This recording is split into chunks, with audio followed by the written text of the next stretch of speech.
Hi, my name is Adam Whitmer and I'm your host here at ComplianceCohort.com. This compliance clip is going to focus on the other purpose under the Home Mortgage Disclosure Act. So this rule does only apply to HMDA reporters.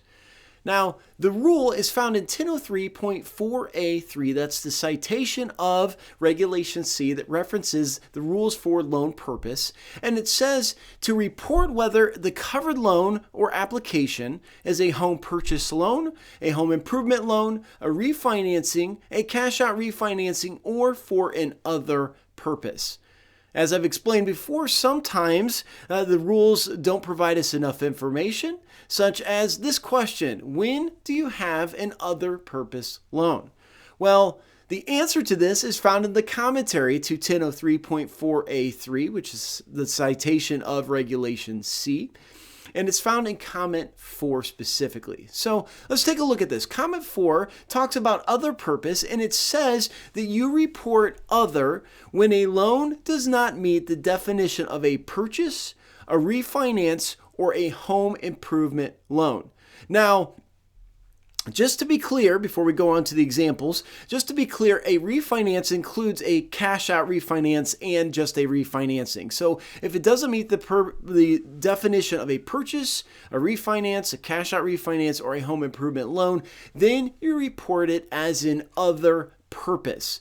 So for example, one of the examples would be as if you had a free and clear home, a home that's paid off and owned by your applicants, and they're getting a loan request or a loan to pay for educational expenses. They're essentially doing what I like to call an equity loan.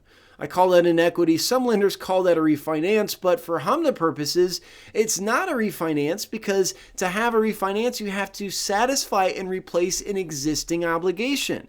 When they own the home free and clear, thus this example, then there is nothing being paid off. They're not satisfying and replacing an existing obligation, so it could not be a refinance. It also is clearly not a purchase, and it's clearly not a home improvement loan. So when you have a free and clear home where money is used to take the equity out of the home to pay for educational expenses, this is an other purpose and is HMDA reportable. Another example would be the same thing, a free and clear home where they're taking equity out to refinance unsecured debt. So you're not satisfying and replacing an existing obligation. The other part of that I didn't mention earlier is that the other obligation had to be secured by a mortgage. So you're not satisfying and replacing an existing obligation secured by a mortgage. So if you're paying off a bunch of credit cards and maybe even an auto loan, that would not qualify under the definition as a refinancing, and therefore you would report that as an other purpose.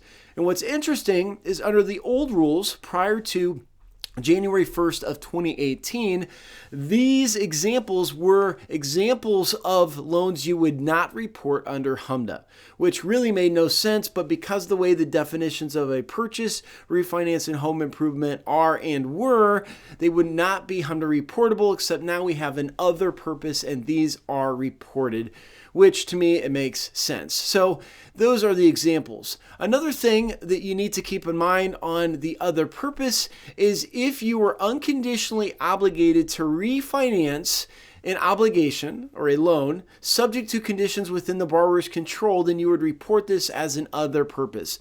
So if you're unconditionally obligated to redo the loan, let's not call it a refinance because it's not, under HMDA definitions, you report it as an other purpose.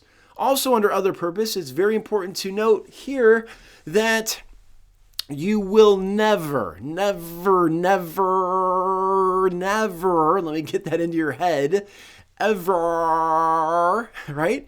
Use other for a business purpose loan. Right? You'll never use other for a business purpose loan.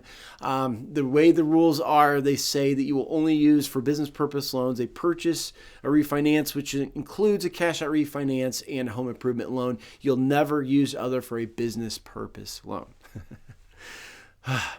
That's all I have for today. I hope you enjoyed this video. Hope you learned something and maybe had a little bit of fun. Again, my name is Adam Whitmer. I am the founder here at ComplianceCohort.com. We have a lot of videos, a lot of resources on our site. Hope you've explored them. Hope you found them beneficial. And I hope you have a wonderful day.